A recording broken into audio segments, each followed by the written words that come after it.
listening to the Post Apocalyptic Media podcast. If it's post-apocalyptic, we're talking about it.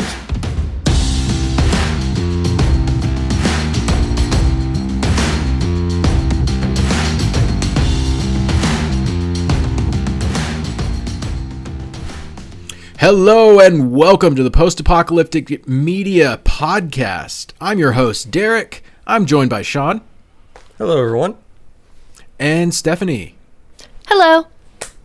I just want to start off by reminding you guys, we've got a Discord, and we're in there chatting it up, talking about post-apocalyptic things. There are people in there who are talking about the gear they have, the survival gear, and the things they like to keep with them, keep at their house, preparing for the end of the world. We've got a books channel, people discussing their favorite books, movies, TV shows. I just had somebody explain the last episode of The Stand to me in the Discord. So things are happening in there, and if you want to join us, you're welcome to. We in fact want you there, and so go ahead and join that. You can find a link to our Discord at the end of most of our articles, and also we're going to put it in the podcast notes. So make a note of that. Podcast note writer, and we're gonna invite you guys in. You don't have to talk, if you're shy or something. You can kind of lurk for a little while. That's what I do a lot of times.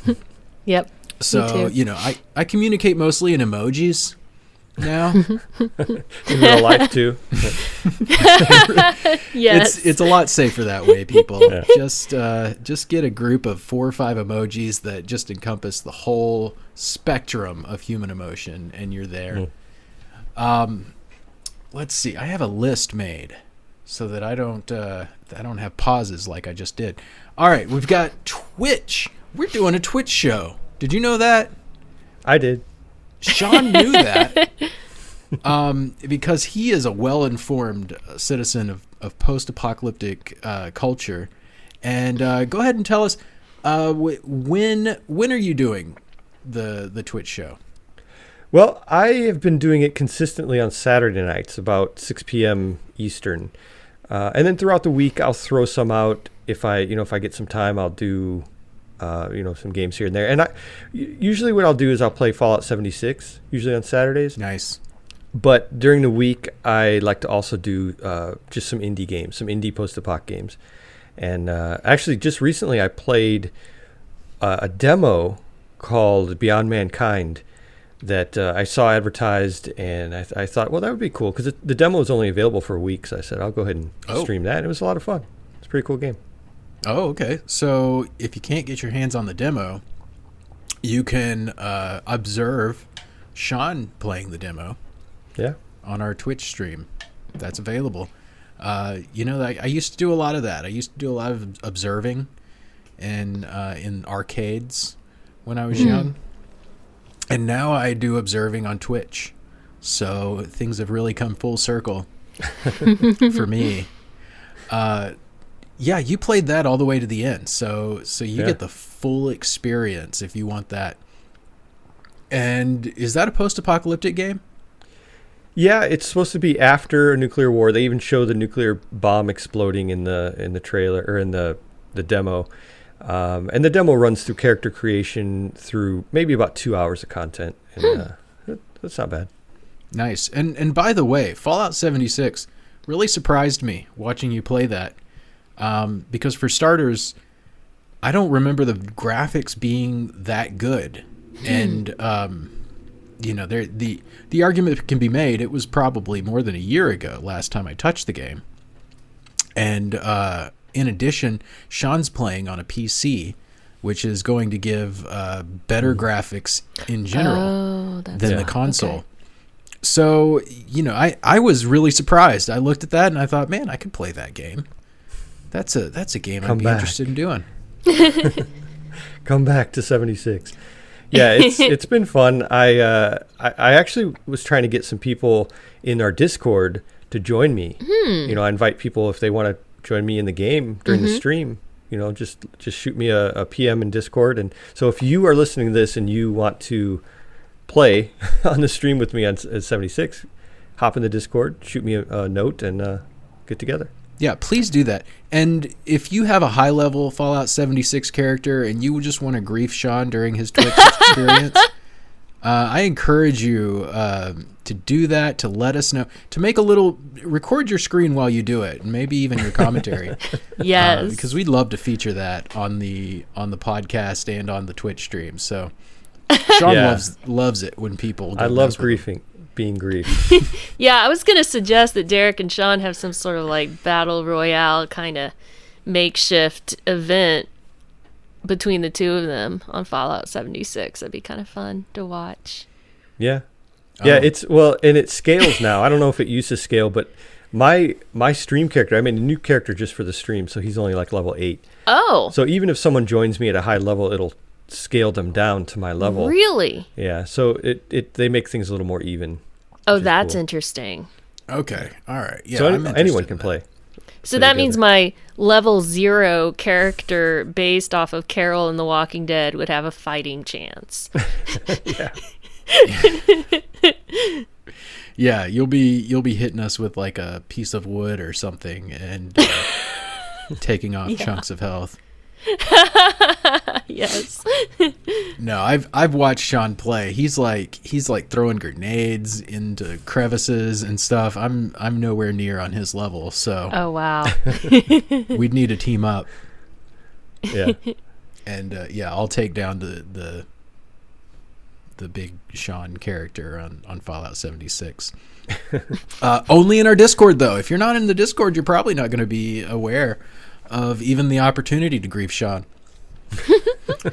That's true. You're missing out on a lot. Saturdays, 6 p.m. in Eastern ish. Ish. Is- Well, no, that's usually when I'm like one of those schedule people, so I'm there at 6 o'clock. Yeah, unless the septic line busts at your house on the weekend and you have to cancel. Well, all your even meetings. through that, I still did it. So Wow. Impressive. Hold your nose. I'll be out in a while. We have social media channels: Twitter, Facebook, Instagram, others. I think maybe we're not on TikTok. Parler anymore. Oh, we should be on. We could have a great TikTok. We don't, though. I just imagine it in my head. TikTok. All right. Well, Post-apoc dancers. yeah. Just imagine what our TikTok would be like, and go subscribe to that. The stand. The stand is almost over, guys. So if you are one of those people that wait until the very end of a series to go watch it all, you're almost there. Expanse is over. This season of Expanse is over. So the apocalypse really hasn't happened yet.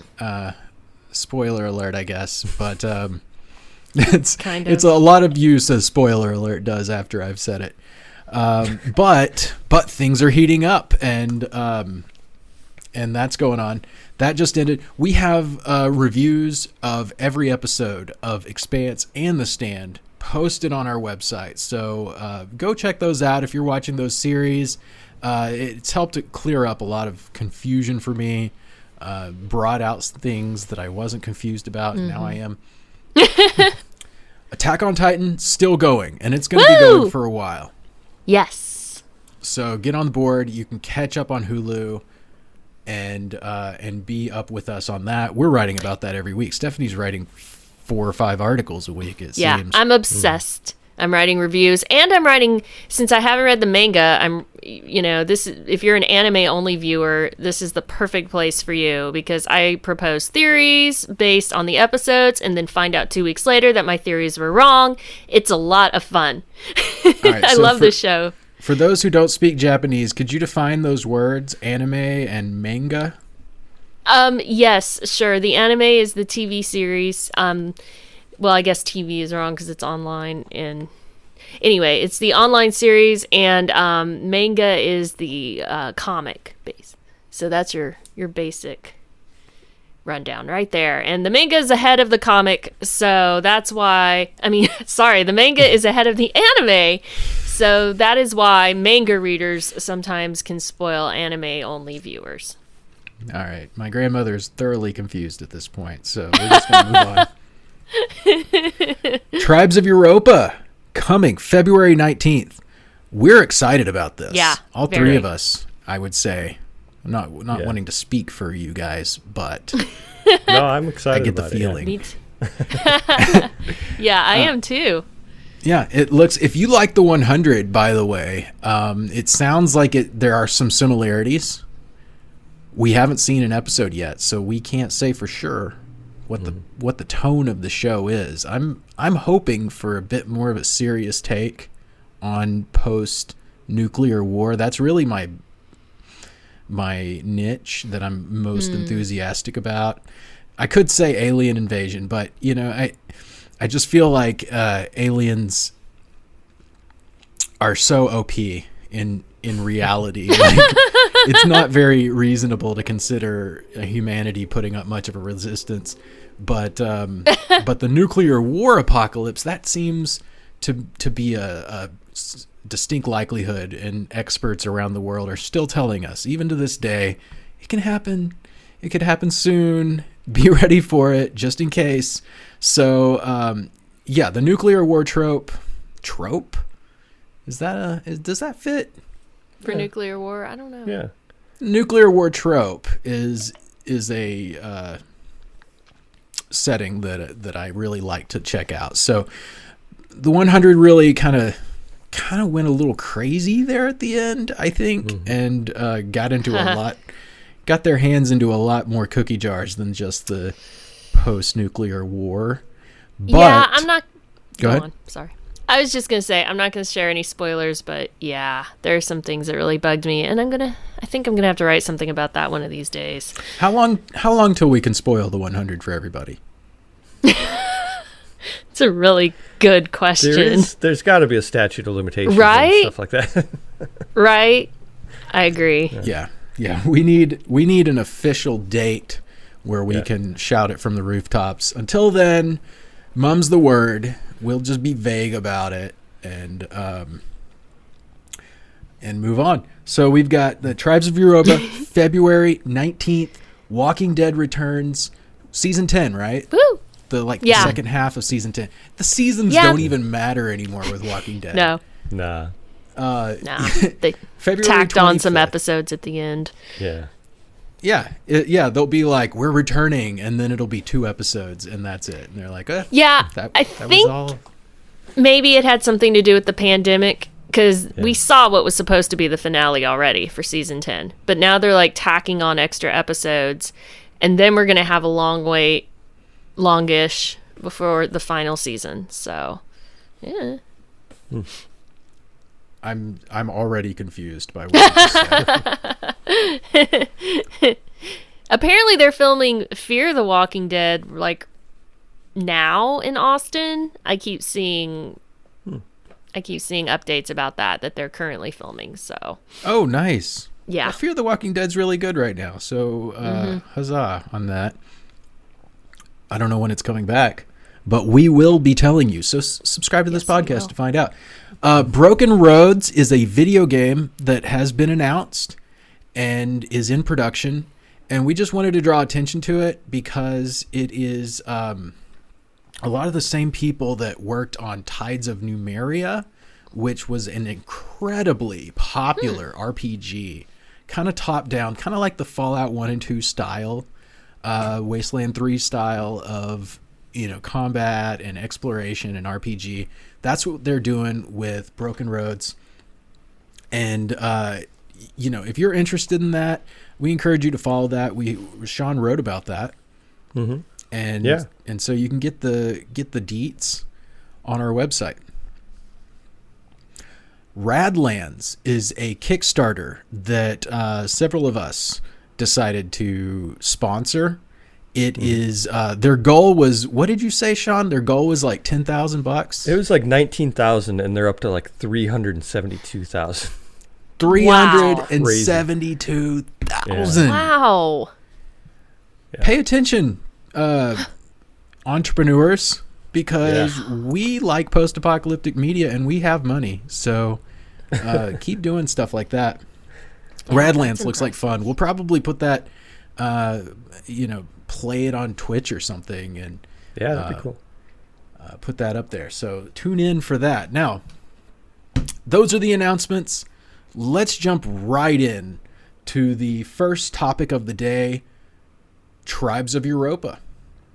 Shawn? Nice. Yeah, Tribes of Europa is coming out, like you said. It's a week from the day that this podcast comes out, so the 19th of February.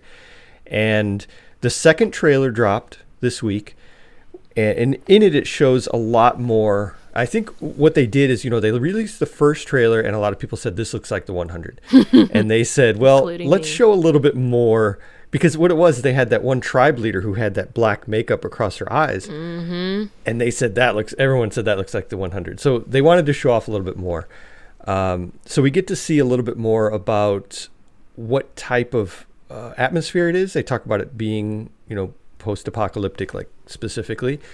It's German. It's a German show, so there's German subtitle, or the English subtitles in German speaking, but there's also English spoken also. So it's a kind of like both German and English. Yeah, but the German is subtitled. Huh. And then, so the trailer shows a lot of this like kind of dystopian government that wants to rule Europe, but the tribes have taken over. These little tribes have kind of broken out in Europe, and that's why they call it Tribes of Europa. And and they're kind of running things. So there's all the little guys are kind of overpowering the big guy, and it's kind of a cool idea. Apparently, what I read, the story is that there are 3 siblings who are separated at some point. I'm not sure exactly how or why, and they're all trying to reunite. They're trying to find each other, and I think they each go to different tribes, and they kind of get the tribes together. And I don't know much after that, but it seems kind of cool. Kind of that they all learn to be one crew. Yeah, exactly. So it looks pretty cool. The vehicles, they show some vehicles in there that look very post-apocalyptic. They show, the whole environment is really great. The costumes, everything. I'm really excited about it. Oh, that sounds great. I'm excited too. Yeah, the preview looks fantastic. If you haven't watched the preview, go on our website, type in Tribes of Europa, and you'll get Shawn's article. And you watch that preview, and I think you'll be excited about it. So that's a week from this Friday. That's February 19th. If you like to keep track of calendars that way. Only on Netflix. Oh, really? Exclusive. Yeah, exclusive. Yeah. Nice. Okay. All right. By the way, you bringing up Netflix just reminds me, I finished Alice in Borderland. Oh. Season 1 was on Netflix, and I can't tell you if it's post-apocalyptic. So we're still in that stage, I guess, of learning about it. But if you liked Battle Royale, I think it kind of scratches that itch a little bit. Okay. Mm-hmm. Hunger Games is another one that's similar to Battle Royale. Yes. So if you're interested in that, even horror a little bit. So not to go too deep into it, but moving on. Steph, what's your topic this week? Well, my topic this week is about this news that came out recently about how Nevada has a bill that would allow tech companies to create local governments. And the reason I thought this was an interesting topic is it's so dystopian and post-apocalyptic related. Like we have had a lot of apocalyptic movies and series where they have the basic theme of it's now being run by corporations. Corporations are the governments, and this is what's happened as a result. And Raccoon as City. recently, Raccoon City from Resident Evil. Oh, okay, yeah. I haven't watched Resident Evil in a while, so I didn't catch the the reference right away. I was also thinking of that back in 2016, I think it was, Sci-Fi had that series that was executive produced by Matt Damon and Ben Affleck called Incorporated. Oh, Just basically yeah. all about that idea. And I'm really sad it got canceled. Yeah. Because, yeah, it really hit on that. So that's basically what we've got going on here in Nevada. It was introduced by the governor, so it's not a thing yet. But I'm just reading this one article about it. Hopefully, maybe we'll have something about it on our website. As I'm talking, we don't. But so I'm just reading from some other stories. Basically, the idea is that these governments would, if a company has a large enough block of land in Nevada, so it's not available to just anybody. They have to have, I think it was a certain amount of land and maybe pay $250 million at least into it. I'd have to double check that. Then they would be able to have the option of having that block of land being their own government, so to speak, that they run, kind of at a county level. So it'd be roughly equivalent to county level government. So it wouldn't surpass the state or the federal government. They'd have the authority to impose their own taxes, form their own school districts, provide governmental services, and even have their own justice courts, which I found most interesting. The idea of these corporations having their own courts. So that's basically the gist of it.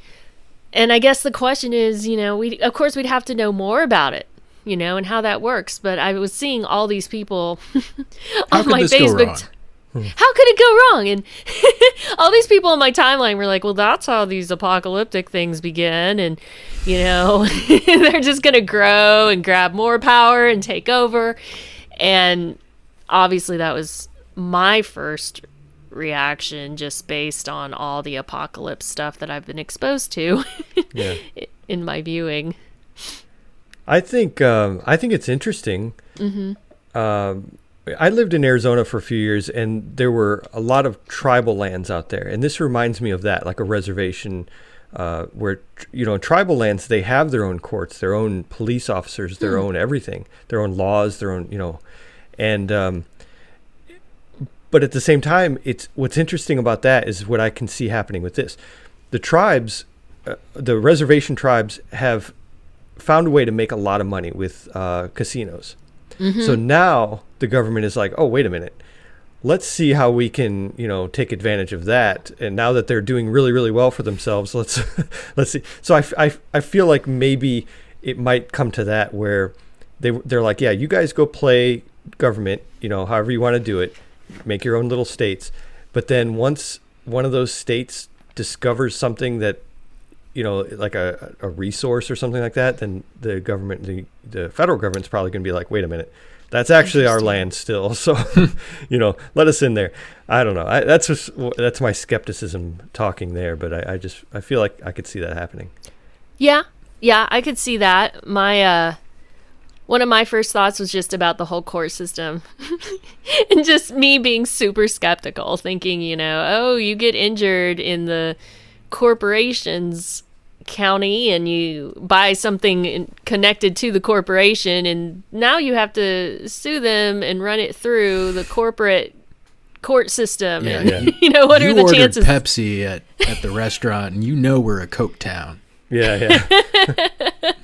It's like, just how likely is that going to be to go well? I don't know. It's already like that with sports teams, though. Oh, that's a good point. Yeah. Around where I live, you're either an Alabama fan or Auburn fan, and if you wear an Auburn sweatshirt around here, you'll get a talking to. So.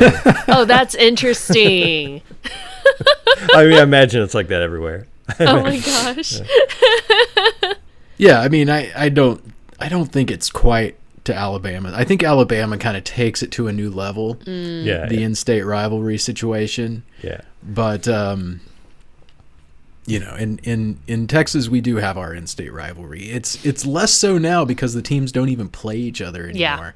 Yeah. They kind of killed the in-state rivalry. Yeah, our two biggest schools played each other every year for like 100 years, and then they started getting involved in these petty, like, we want to make more money from airing the game on our network, and and now they don't even play at all. So and we know, Stephanie went to both schools. I went to one of them, and we have some inside connections, and they indicate that there's no hope. Like, even if one side went hat in hand and tried to mend the relationship, it's already so bad that they would just spit in their face. So in a way, that is a type of a rivalry, but it's not as fun for us sports fans. No, sadly. I'm thinking of, like, while we have to consider the negatives of this, I think it's also fair to consider some positives. Like, I'm thinking, like, could we do a Kickstarter? Could Post Apocalyptic Media incorporate our town and, like, have all those preppers just, like, have a prepper community? Oh my gosh, I wonder how much money we would need to buy. They call them innovation zones. How much money we would need to buy, like 50, 70,000 acres? I'm just kind of glancing at this story, and this is, who knows, random numbers. That'd be so great, though, wouldn't it? Post-apocalyptic. We would be completely zone. off grid. We would, make all our own power, purify our own water. I think that this could work out for us. We'd probably be very well armed. And, the court system, like, I'm like, what would it be like if it's a company? They'd be like, employee of the week gets to be judge. Oh my gosh. For this month. Yes. Oh my gosh. Or pit fighting, which I hate so much. I hate so much that pit fighting is in every Thunderdome. Oh my gosh. Yeah, I hate the trope of pit fighting because it's in everything. Everything. Steph's the one woman who shows up at our committee meetings and is like, the pit fighting has to stop. And everyone would be like, okay, Karen. Too many people dying. I would, though. I would Just constantly fight against the pit fights. Shawn's got that gas guzzler, and he's always driving it up and down the roads. We need a noise ordinance. Yes. I would be the pro noise ordinance person and be like, just have fun, chill. Yeah, I propose a law against what they call them in the new Mad Max, oil boys or something. Blood boys? War boys? War boys, yeah. We need a law against war boys. They've been terrorizing the roads. I think that could be fun. So, I'm gonna percolate that a little bit. Percolate? What? It's not the right word. I don't know. Let that percolate. Let that percolate in my head, and we'll see. Maybe I can find some land big enough. I have a legal education, so maybe I can spin that for the post-apocalyptic community. Yeah, the Kickstarter idea is the best way to make that a reality, I think. I sometimes think, one of my favorite TV series that's non-apocalyptic was Eureka. I loved the idea of just a town where you have all these crazy scientific things going on. You're way ahead of everyone else because you're basically the beta testers for everything. So maybe that'll happen. I don't know. That'd be fun. I'd want to go there. Well, okay, so I think we've convinced Stephanie to not be completely against the idea. You've convinced me. Yeah. We just don't want to live in, like, Monster Energy Town where they're like, you can't get water from the water fountains because it's, like, caffeinated with electrolytes. Yeah, I don't want to be, like, thrown in jail for drinking the wrong brand or for speaking out against the corporation. I guess theoretically you could move out of the corporation's town and then speak out. But, I think the lesson that's always learned in something like this is people think that they can, they're like, oh, we'll have the freedom to start our own thing. And it always ends up just becoming America again. It's just every time. It's like a movie. Oh my gosh. Yes. Oh, that's funny. Yeah, I can see that. Moving on. So I have a few topics to discuss this week. So I'm going to start out by saying my piece on cryptocurrency. So right now, if you know about it, then you know about it, and you're already kind of like watching the cryptocurrency market. I know about it. What people are calling Stephanie. Yeah, Stephanie knows about it. She bought some Doji not too long ago. Is it Doji or Dogi? Or Doggy? I've heard it called Doge before. Yeah, me too. So I don't think there's a, but like it's supposed to be Doji, right? It's like dog. I honestly don't know. It's based on that It could be meme, that Doge doggy. meme of the dog. Oh, that's right. Yeah. Yeah, I have a very small amount of that. Oh yeah, I guess the man wants us to say this is not investing advice.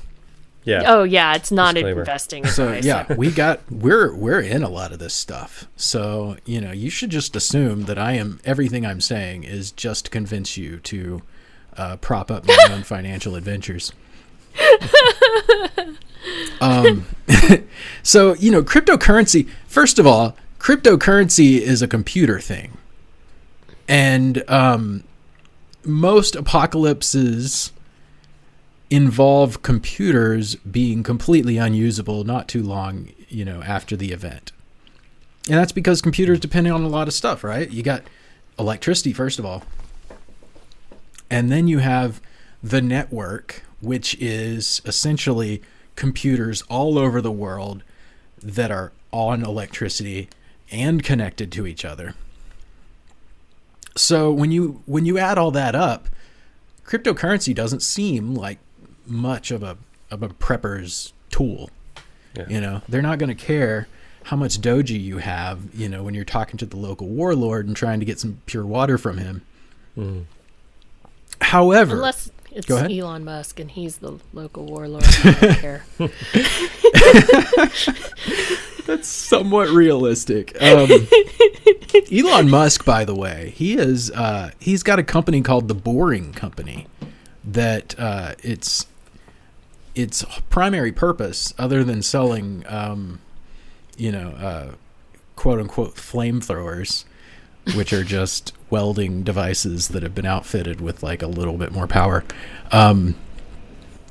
Elon Musk has the Boring Company, which drills holes under the ground and creates like roads. He can create underground roads for 1/10 of the cost that they were being made for.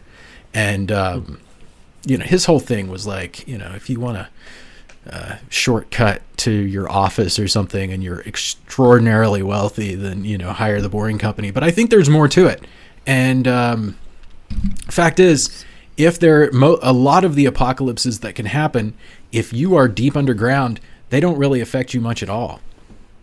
So I think that Elon maybe is by the way, the most rich man in the world as of now. I think he may be a prepper of sorts. He's definitely like trying to get humanity to have a base on Mars just in case this whole Earth experiment goes sideways more than it already is. Yes. Digging underground, pitching cryptocurrency. So why would pitching cryptocurrencies be at all something that a prepper would consider? Well, let me tell you this. Prepping and apocalypse thinking also involves dystopia. And dystopia is essentially when things get really weird in society and it's unrecognizable almost from where we're at. So in a dystopia, there are reasons to have cryptocurrencies. First of all, you can hold money, you can transport your wealth. Say you go outside of the country and you need to get that money out. If you're in a dystopian government, they might be able to lock down your accounts. Whereas the premise of cryptocurrencies, now every cryptocurrency is different. Every single one's different. You can't just learn about one and understand all of them, unfortunately. So you have to look into each one. But let's talk about Bitcoin for a second. If your government wants to take your Bitcoin, but they don't have your passwords, they're out of luck. Now, somebody would say, what they're going to do in that case is they're going to hand somebody a hammer and say, hit this guy with a hammer until he gives us the passwords. And in that case, you're out of luck.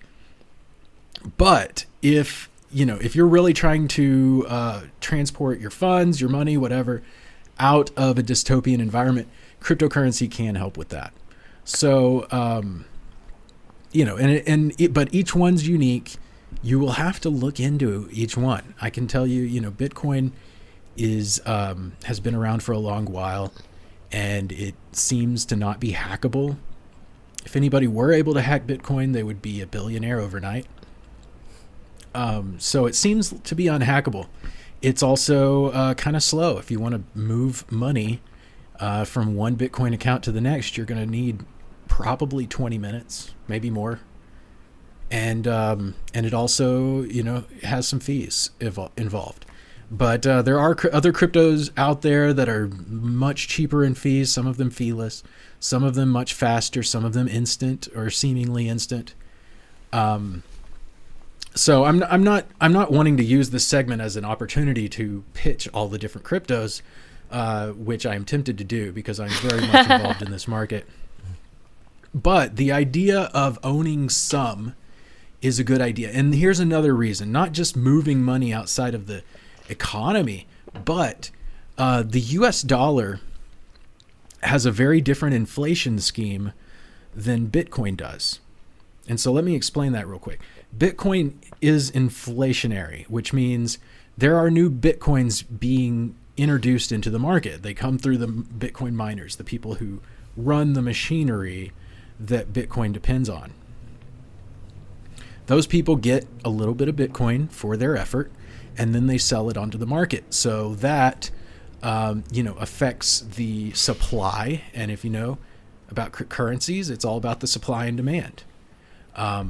If somebody else is offering you, more money for your property, you're going to sell to whoever offered you more money. It's all about the supply, the value that you're getting.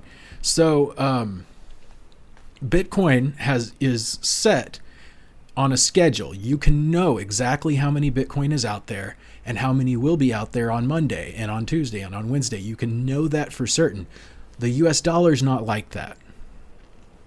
With the US dollar, you have a Federal Reserve who is in charge of increasing or decreasing the monetary supply of dollars that are floating out there around the world. And it gets very complicated very fast, but one thing that you need to understand about our current situation is that our monetary supply is increasing at an accelerating rate right now. So, the dollars that you have in your bank account are increasingly competing against more dollars that are out and about. And so that's why you see housing prices are going up pretty fast right now. Hard assets like that, which are limited in supply, they're not making new land, tend to do well against the dollar.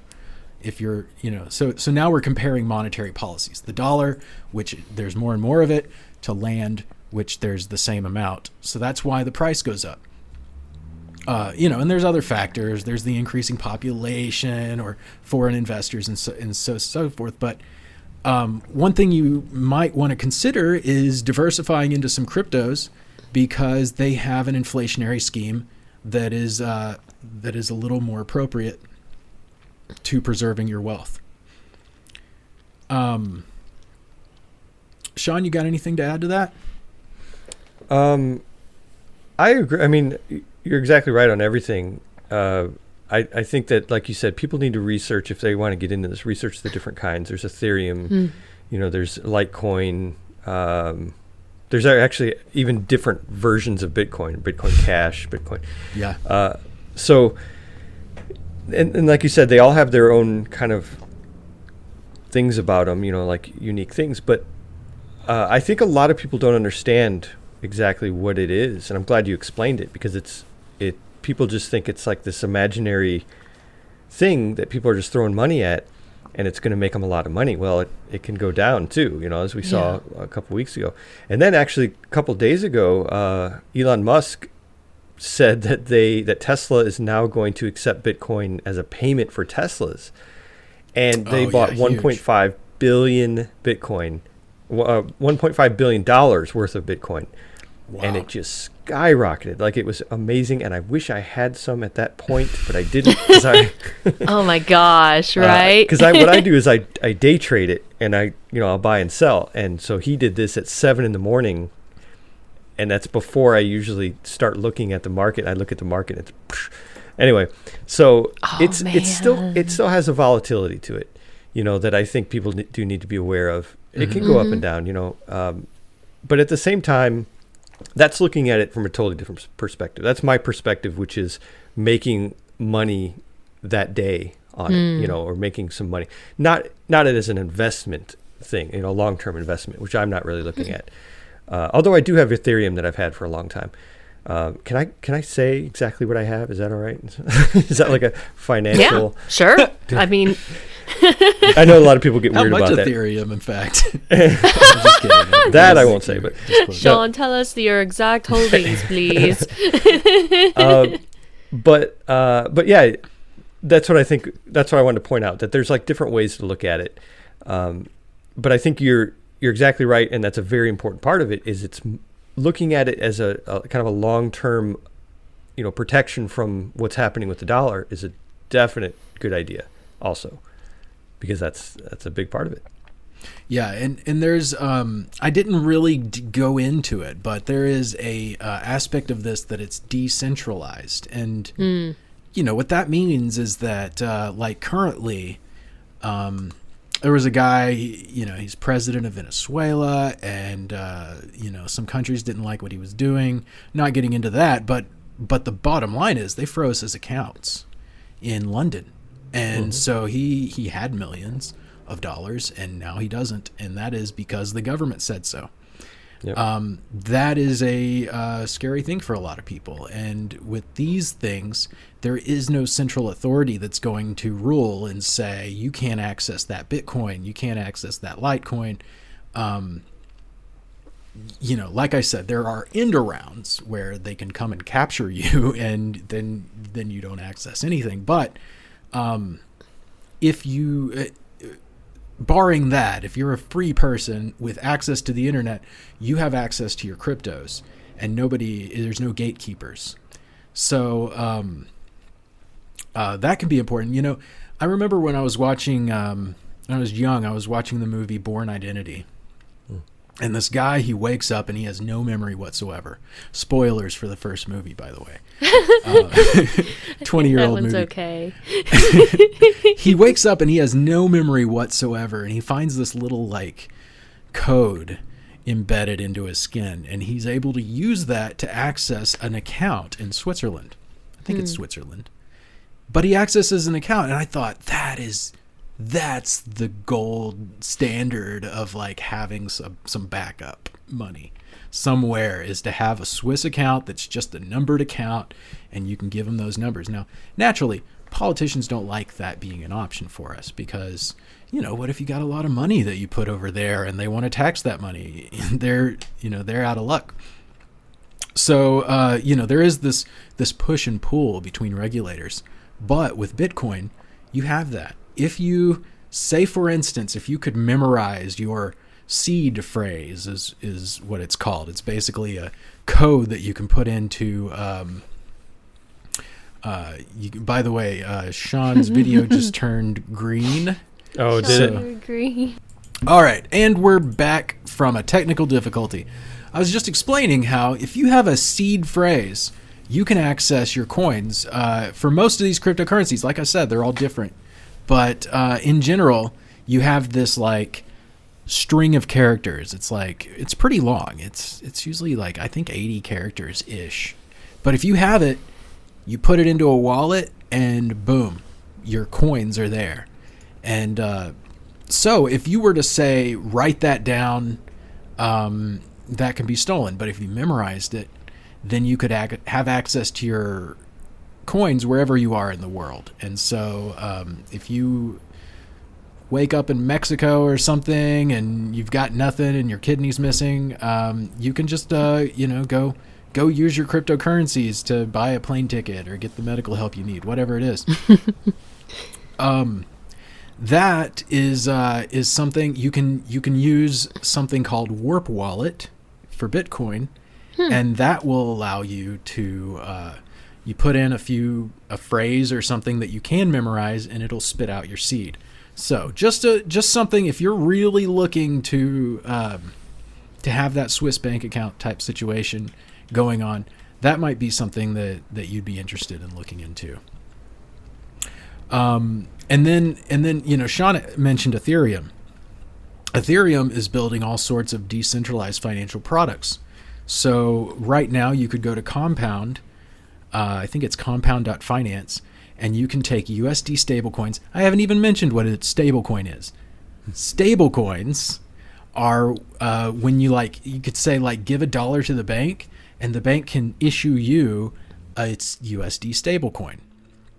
And that stablecoin can move on the Ethereum network and move around. You can use it, whatever. Anytime anybody wants to exchange it, they take those stablecoins, give them back to the bank. The bank releases those dollars. One-to-one back dollars. They just digitize them.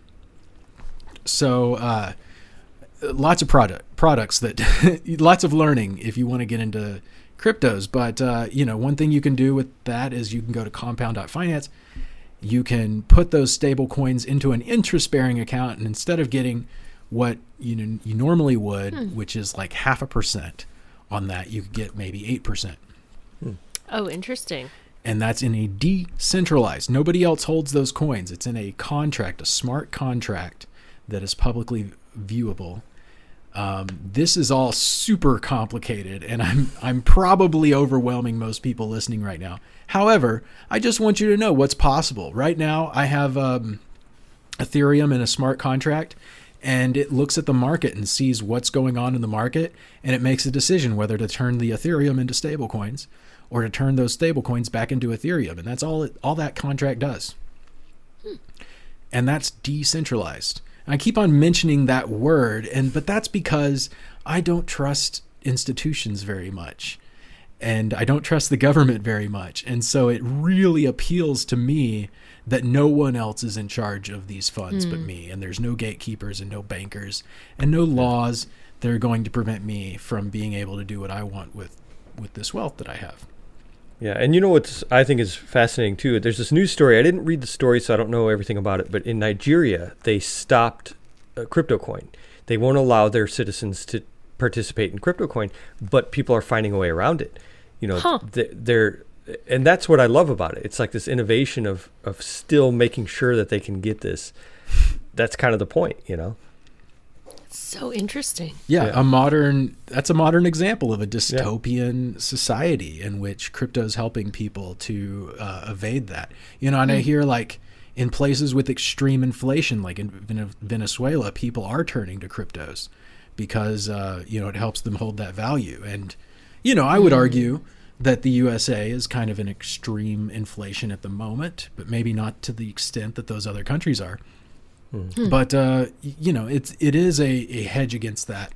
So that's a good point. I think I'll wrap that up there, because I think I've confused even the crypto experts in our audience.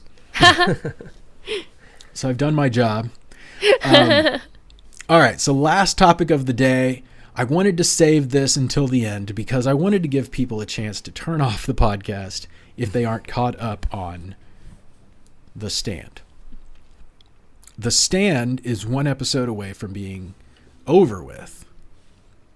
And we just had an episode, and I wanted to know, first of all, what are you guys' thoughts about it at this point?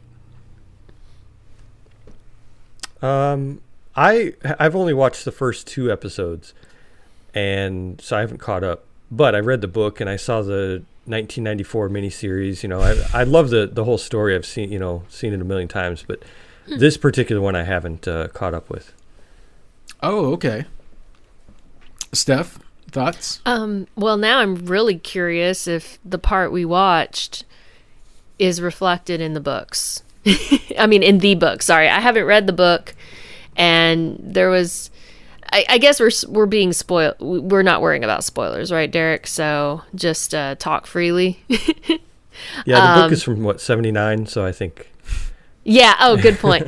So I don't know, and I don't want to take away what Derek's going to talk about, so I'll just be a little vague, and then, Derek, you can jump in more. But there are some aspects of this last episode with the way they... the way they resolved the issues with the big bad character with Randall Flagg, that I just had some issues with. And some of the philosophical points that came out of, if you're gonna, it was interesting, like there's no big reward for doing good, for turning around at the last minute and deciding, oh, I've changed my mind, and this other side is the good side, and I'm now gonna side with them. It's just like, well, tough. Which is interesting, an interesting perspective, maybe more realistic in some ways. And but also, though, the way they wrapped up and resolved Randall Flagg bothers me a lot, and I don't know if it's reflected that way in the books. But Derek, you might be talking more about that in your part, so I'll reserve that for you. But those are my... I've enjoyed the series. Don't get me wrong, I've enjoyed the series a lot. But I had some issues with this last episode. Yeah, I did too. I think that those are good points. I felt the same way. It was a good series that disappointed me there at the end, towards the end. I guess we're not at the end yet, and maybe it can somehow claw back. But I feel like throughout the series, we're shown this good versus evil kind of dynamic where... you have this devil kind of a character who is trying to rally, the worst parts of human nature and rally the people around, I guess, sinfulness and lawlessness kind of a mentality. And then you have this other community that's more good focused and kind of more traditional. But what you have is you have a very active Satan character and an almost non-existent God character. You have, the old woman, she kind of has this connection with God, and she's giving these prophecies that, lead these good people to go to Vegas, and many of them die in the process. And it's like, okay, it's kind of this traditional where God's involved, but he's more hands off than the other guy, which is, it jives with a lot of people's, kind of religious perspectives and, has a consistency to it. But then in this episode, there's a divine intervention, and, God basically does come and start executing judgments on people. And so I'm left to wonder, why did he wait so long? Why did he let all those good people, die in this quest that seemingly was unnecessary, since the divine judgment was going to come anyways? I guess you could argue that this spawn of Satan got killed because of what the people did and not what the divine intervention did. But, you have true. I think his name was Lloyd, maybe, who was he was imprisoned and he was starving, and Flagg helped him. And he had this whole redemption arc where he starts to question whether he's doing the right thing in New Vegas, and eventually turns on Flagg, and he overcomes all of that. And then the divine intervention kills him anyways. Yeah, he still has to face divine judgment, and that just seems wrong. So I'm just feeling a little disappointed in how it all ends up. I really loved many of the characters, and I feel like they were so realistic and human. Yeah. They were complicated, gray characters much of the time. Some of them inspirational. So I did really like that. And I will say that nuclear explosion there at the end, beautiful. Yeah, that's true. They did that really well. But, it's, I think that the book is similar. Isn't that right, Shawn? Are the things I'm saying jiving? Yeah, I mean, overall, it's, good versus evil, Mother Abigail versus Randall Flagg, and yeah, I mean that's what it is. From what I hear, they've changed a lot in this new series. I mean, the little things aren't a big deal. They changed some people here and there, but the way they present it is out of order. I've heard that they present, and I even saw that in the first couple episodes where they'll do like someone's, kind of currently where they're at, and then they'll do their backstory. Mm-hmm. But in the book, it's like it starts at the beginning, and it shows Fran, from the very beginning, and then it even has some kind of pre-apocalyptic stuff in there, and then it goes into how everything evolves from there. Mm-hmm. And I don't know what I would prefer because I haven't seen all these, the way that they're doing it here, but it seems to upset a lot of people. Interesting. So I don't know. So you've heard rumblings that. Yeah, a lot of people are not happy with it. But I think we say that on the show a lot, that the people true. who are rumbling about the negativity is people who are not just enjoying the show. Like people who complain about games are not the ones actually playing the games and having fun. So true. The squeaky wheel and all that. So. No, that's a good point. Yeah, we don't want to veer off into nitpicking a great story, and there are great aspects to this story, no doubt. Yeah, I really like the characters that were sent. I think all of them, in the last quest, which was the guy from Westworld. I don't know anybody's name. Yeah, I know what you're talking about. The intellectual guy. I really identified with the intellectual guy who I liked him too. Gets killed at the trial. But yeah, it just bothered me that the way that it kind of resolved Randall Flagg. I thought it would be more interesting if it was an organic kind of taking him down, where the humans overcame him rather than more. But you have Trash Can Man, who brings the weapon that ultimately destroys Vegas. So in that way, you could say that the humans got this close, but it didn't detonate until God. I'm saying God. I don't know what the thing was, but whatever it was that came detonates that nuke. Okay, so I think that we've spoiled everybody for the whole series. But we gave you a warning first. Mm-hmm. Yeah, you can't blame us. We told you we were going to do it, and here we are. So, anyways, the last episode's there. I say watch it. Even if you want to just, poop all over it like we are. Watch it first, and then you can join us in knowing exactly why you hate it.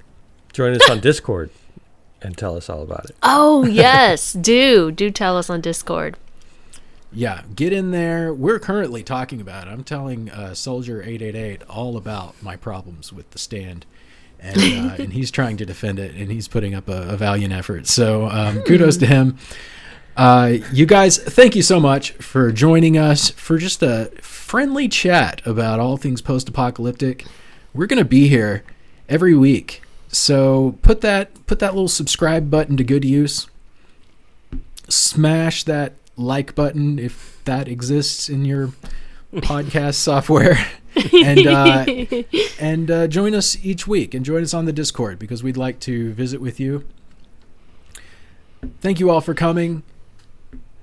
Be safe out there, and always be ready for the big one. Take care. Bye. Bye-bye.